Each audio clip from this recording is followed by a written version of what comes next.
ইমাম আবু হানিফা রহমতুল্লাহি আলাইহির জীবনীতে একটি চমৎকার ঘটনা আছে এই বিষয়ের উপরে। তিনি যখন ছোট মাদ্রাসায় পড়েন, ইমাম আবু হানিফা রহমতুল্লাহি আলাইহির আসল নাম হচ্ছে নু'মান। কি নাম? নু'মান। আমাদের ইমামে আজম আবু হানিফা রহমতুল্লাহ আলাইহির নাম কি? নু'মান। তো নু'মান মাদ্রাসার ছাত্র। একদিন উনি মাদ্রাসায় গিয়েছেন, তো মাদ্রাসার গেট দিয়ে যখন ঢুকছেন, ঢুকার সময় দেখেন একজন বয়োজ্যেষ্ঠ একজন মুরব্বী অঝোর ধারায় কাঁপতে কাঁপতে মাদ্রাসা থেকে বের হচ্ছে, কাঁপতে কাঁপতে বের হচ্ছে। এখন ছোট মানুষ, উনি অবাক হয়ে গেলেন যে বুড়া মানুষ আবার কাঁদে কেন। বাচ্চারা তো মনে করে যে কান্নাকাটি এটা আমাদের কাজ, বড়দের কাজ না, আমরা কাঁদবো, বড়রা কাঁদবো কেন? বড়দের তো কান্না সহজে দেখে না ওরা। তো নু'মান যখন দেখলেন আবু হানিফা যে এই মুরব্বী কাঁদতে কাঁদতে বের হচ্ছে, যেই পাখিটা বড় হলে আকাশে উড়ে, ওই পাখিটা কিন্তু যখন ছোট্ট ছানা থাকে বাসার মধ্যে তখনই ছটফট করে। ওর ছটফটানি দেখলে বোঝা যায় যে বড় হলে ওটা উঠতে পারবে, ঠিক কিনা? আবু হানিফা যে বড় হলে আবু হানিফা হবে, এটা ছোটবেলা থেকেই বোঝা গেছে। ছোটবেলা থেকেই তার যে কোনো বিষয় খুব তলিয়ে দেখার অভ্যাস, একদম গভীর পর্যন্ত পৌঁছবে, যেটা সামনে আসবে ওটার রহস্য উদ্ঘাটন করে ছাড়বেই ছাড়বে, এটা ওনার ছোটবেলা থেকে অভ্যাস। এখন নু'মান যখন দেখলেন যে চাচা কাঁদতে কাঁদতে বের হচ্ছেন, তো নু'মান এগিয়ে গিয়ে বললেন, চাচা আপনি কাঁদেন কেন? তো ওই মুরব্বী ধমক দিয়ে বললেন, বড়দের সব ব্যাপারে নাক গলাতে হয় না, যাও তুমি মাদ্রাসায় যাও, আমি কেন কাঁদছি না, তোমার কি প্রয়োজন?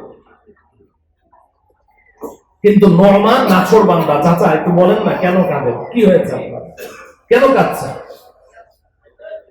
তো যখন খুব বেশি পিড়াপিড়ি শুরু করলো, তো ওই চাচা বলে যে ভাতিজা শোনো, আমার জীবনে আজকে সবচেয়ে বড় একটা ক্ষতি হয়ে গেছে, এত বড় ক্ষতি আমার জীবনে কোনোদিন হয় নাই, এই জন্য আমি কষ্টটা সহ্য করতে পারছি না, তাই কান্না করছি। নু'মান জিজ্ঞাসা করলেন, কি ক্ষতি হয়েছে চাচা একটু বলেন না? বলে যে আমি আমার স্ত্রীকে নিয়ে আজকে প্রায় 40 বছর যাবৎ সংসার করছি। আমার স্ত্রীর সাথে আমার সম্পর্ক অনেক গভীর সম্পর্ক, আমি তাকে অনেক ভালোবাসি, কিন্তু আজকে আমার একটা ভুলের কারণে আমার স্ত্রী তালাক হয়ে গেছে, আমি এই কষ্টটা সহ্য করতে পারছি, এই জন্য আমি কান্না করছি। এই কথা বলে চাচা আরো কান্না শুরু করে দিয়েছে। এবার নু'মান বলছে, চাচা আপনার কি ভুল হয়েছে? আচ্ছা বলেন তো, এমন একটা কষ্টের সময় যদি কেউ এইভাবে ঘাটাঘাটি শুরু করে, মেজাজটা আরো গরম হয়ে যায়। চাচা বলছে যে ভাতিজা তুমি মাদ্রাসায় যাও তো, তুমি এগুলা কি বুঝবা, ছোট মানুষ। চাচা বলেন না কি ভুল হয়েছে, আপনার কোন ভুলের কারণে আপনার বিবি তালাক হয়ে গেল? তো চাচা বলছে যে দেখো, আমি তো আমার বিবিকে অনেক মহব্বত করি, অনেক বেশি মহব্বত করি। তো আমি আজকে সকালে আমার বিবিকে খুব আদর করে বললাম যে তুমি চাঁদের চেয়েও সুন্দর। কি বললাম? তুমি চাঁদের চেয়েও সুন্দর। কিন্তু বাস্তবিক অর্থে আমার স্ত্রী কালো, কুৎসিত, তার চেহারা সুন্দর না। এই এলাকার মধ্যে আমার বিবির মতো এমন অসুন্দর কোনো মহিলা নেই, এত অসুন্দর। কিন্তু আমি যেহেতু তাকে মহব্বত করি, যার কারণে আমার কাছে সে আসলেই চাঁদের চেয়ে সুন্দর।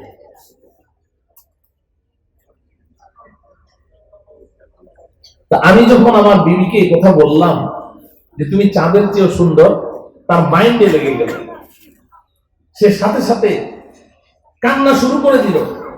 কি, আপনি আমাকে অপমান করছেন? আমি অসুন্দর বলে, আমি কালো বলে আপনি আমার সাথে ঠাট্টা করছেন, আমাকে অপমান করলেন? সারাটা জীবন আপনার এত খেদমত করলাম, এত সেবা করলাম, আর শেষ জীবনে এসে আপনি আমাকে এত বড় কষ্ট দিলেন। আমি তাকে বারবার বোঝাতে চেষ্টা করলাম যে না, আমি তোমাকে কষ্ট দেওয়ার জন্য বলিনি, আমি বাস্তবিক করতে বলছি, আমার কাছে তুমি চাঁদের চেয়েও সুন্দর। আমি যতই তাকে কসম খেয়ে বলছি, যতই তাকে বোঝাচ্ছি, কিন্তু সে এটা বিশ্বাস করছে না। সে বারবার শুধু এক কথাই বলে যাচ্ছে যে আপনি আমাকে অপমান করলেন, শেষ জীবনে এসে আমাকে কষ্ট দিলেন। সে কান্না করছে। তো আমি যখন তাকে বুঝাতেই পারছি না, আমারও মেজাজটা গরম হয়ে গেল। এক পর্যায়ে আমি বলে ফেললাম যে তুমি যদি চাঁদের চেয়ে সুন্দরী না হও, তাহলে তুমি 3 তালাক। মাথা গরম হয়ে গেছে। তো এখন যখন মাথাটা ঠান্ডা হলো, তখন তো আমার মাথায় ঢুকলো যে আমি বললাম নাকি। তো আমি এইমাত্র ওই চাচা, কাকে বলছে? ইমাম আবু হানিফাকে। কাকে বলছে? যে আমি এইমাত্র তোমার বড় হুজুরের কাছে গিয়েছিলাম, হুজুরের কাছে গিয়ে আমি সব বৃত্তান্ত বললাম। তো উনি ফতোয়া দিলেন যে আমার বিবি কি হয়ে গেছে? তালাক হয়ে গেছে। যেহেতু আমার বিবি কালো, কুৎসিত, সে অসুন্দর, তাহলে সে তো চাঁদের চেয়ে সুন্দরী হতে পারে না। আর আমি বলেছি যদি চাঁদের চেয়ে সুন্দরী না হয়, তাহলে সে 3 তালাক। তো সে তো তালাক হয়ে গেছে। এই কষ্টটা আমি সহ্য করতে পারছি না ভাতিজা, এজন্য আমি কান্না করছি। এটা বলার সাথে সাথে ইমামে আবু হানিফা, যার নাম নু'মান, উনি বললেন চাচা আপনি কান্না করেন না, আপনার বউ তালাক হয়নি, আপনার বিবি তালাক হয়নি। তো এখন বড় হুজুর ফতোয়া দিয়ে দিয়েছেন তালাক হয়ে গেছে, আর তার ফতোয়ার সামনে এই বাচ্চা, সে কি বুঝবে? কিন্তু মানুষ যখন বিপদে পড়ে, তখন কিন্তু একটা খড়কুটা পাইলে ওটাকেও আঁকড়ে ধরতে চেষ্টা করে। তো চাচা চিন্তা করলেন যে কেন এই ছেলেটা বলছে তালাক হয় নাই, যাই যদি আবার কোনো পথ বের হয়। তো চাচা বললেন যে ভাতিজা, তোমার হুজুর তো বলেছেন তালাক হয়ে গেছে, তুমি আবার বলছো তালাক হয় নাই। তো চাচা আপনি আমার সাথে আসেন। ইমাম আবু হানিফা রাহমাতুল্লাহি আলাইহি, বালক আবু হানিফা ওই চাচার হাত ধরে ধরে বড় হুজুরের কাছে গেলেন। যাওয়ার পরে ওই চাচা গিয়ে বড় হুজুরকে বলছে, হুজুর আপনার এই ছাত্র বলছে আমার বিবি নাকি তালাক হয়। তো এই কথা বললে হুজুর রেগে যাবেন না? আবার একটা ইজ্জতেরও তো ব্যাপার। তো উনি খুব রেগে গেলেন। আবু হানিফাকে লক্ষ্য করে বললেন, হ্যাঁ তুমি কি বুঝো তালাকে? তুমি কি বুঝো? চাচা তার বিবিকে 3 তালাক দিয়ে দিয়েছে, আবার বলছে চাঁদের চেয়ে সুন্দরী না হলে সে 3 তালাক। তো তার বিবি তো কালো, অসুন্দর, সে আবার চাঁদের চেয়ে সুন্দরী হয় কি করে? অতএব তালাক হয়ে গেছে। আবু হানিফা বলে, না উস্তাদজি, তালাক হয়নি, তালাক হয়নি। তো উস্তাদজি বলছেন দলিল কি? বলে যে উস্তাদজি দলিল আমি পরে দিব, আজকে এশার নামাজের ইমামতিটা আমাকে করতে দিতে হবে, এশার নামাজটা আমাকে পড়াতে দিতে হবে, দলিল আমি পরে দিব। এখন উস্তাদজি তো পেঁচে পড়ে গেছে, কি করবে? আচ্ছা ঠিক আছে। তো এশার নামাজে ইমাম আবু হানিফাকে দিয়েছে নামাজ পড়াতে। নু'মান ছাত্র নামাজ পড়ায়, উস্তাদজি পিছনে দাঁড়িয়েছে। এবার ইমাম আবু হানিফা রাহমাতুল্লাহ আলাইহি এশার নামাজের প্রথম রাকাতে সূরাতুল ফাতিহা শেষ করে এবার সূরা ওয়াত্তিনি ওয়াজ যাইতুন পড়া শুরু করলেন। এখন উনি পড়ছেন ওয়াত্তিনি ওয়াজ যাইতুন ওয়া তুরি সিনিন ওয়া হাদাল বালাদিল আমিন। 4টা কসম খেয়েছেন তো আল্লাহ, তাই না? এবার আল্লাহ পাক বলছেন লাকাদ খালাকনাল ইনসানা ফি আহসানি তাকওয়িম, নিশ্চয় আমি মানুষকে সবচেয়ে সুন্দর করে সৃষ্টি করেছি।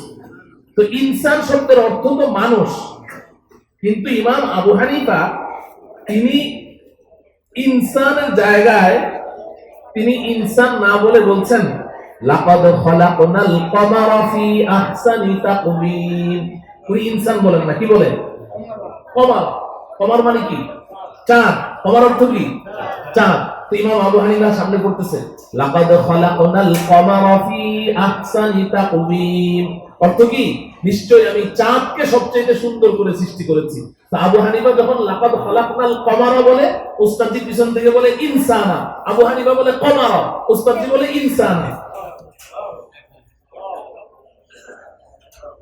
তো দুই তিনবার এমন পারাপারি হলো, উস্তাদজি বলে মানুষকে বেশি সুন্দর করে সৃষ্টি করেছে, আর আবু হানিফা বলে না, চাঁদকে বেশি সুন্দর করেছে। তো লাকাদ খালাকনাল কমারা, উস্তাদজি পিছন থেকে লোকমা দেয় কি? ইনসান। দুই তিনবার পারাপারির পরে উনি বললেন লাকাদ খালাকনাল ইনসানা ফি আহসানি তাকওয়িম। নামাজ শেষ। নামাজের পরে উস্তাদজি পিছন থেকে বলে, নোমান আর দলিল দেওয়া লাগবে না, চাচার বউ তালাক হয়নি।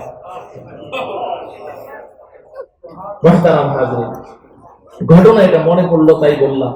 তো এখান থেকে আমরা বুঝলাম যে আল্লাহ রাব্বুল আলামিন একদিকে আমাদেরকে সবচাইতে সম্মানিত মাখলুক করে বানিয়েছেন, আমাদের চেয়ে সম্মান কাউকে দেননি। অপরদিকে আল্লাহ রাব্বুল আলামিন আমাদেরকে সবচাইতে সুন্দর করে সৃষ্টি করেছেন। সকলেই বলে আলহামদুলিল্লাহ। মুহতারাম হাজিরিন, এই কথাটুকু তো আমরা জানি যে মানুষ সবচেয়ে সম্মানিত, মানুষ সবচেয়ে সুন্দর। পাশাপাশি আরেকটি কথাও আমরা শুনেছি, উলামায়ে কেরামের জবান থেকে শুনেছি, পড়েছি। সেটা হলো যে আল্লাহ রাব্বুল আলামিন যখন আমাদেরকে সৃষ্টি করতে চাইলেন, আল্লাহ পাকের যখন ইচ্ছা হলো মানুষকে সৃষ্টি করবেন, তো আল্লাহ পাক তার এই ইচ্ছাটা কাদের সামনে ব্যক্ত করেছিলেন? ফেরেশতাদের সামনে। বলেন কাদের সামনে? ফেরেশতাদের সামনে তার ইচ্ছাটা ব্যক্ত করেছেন।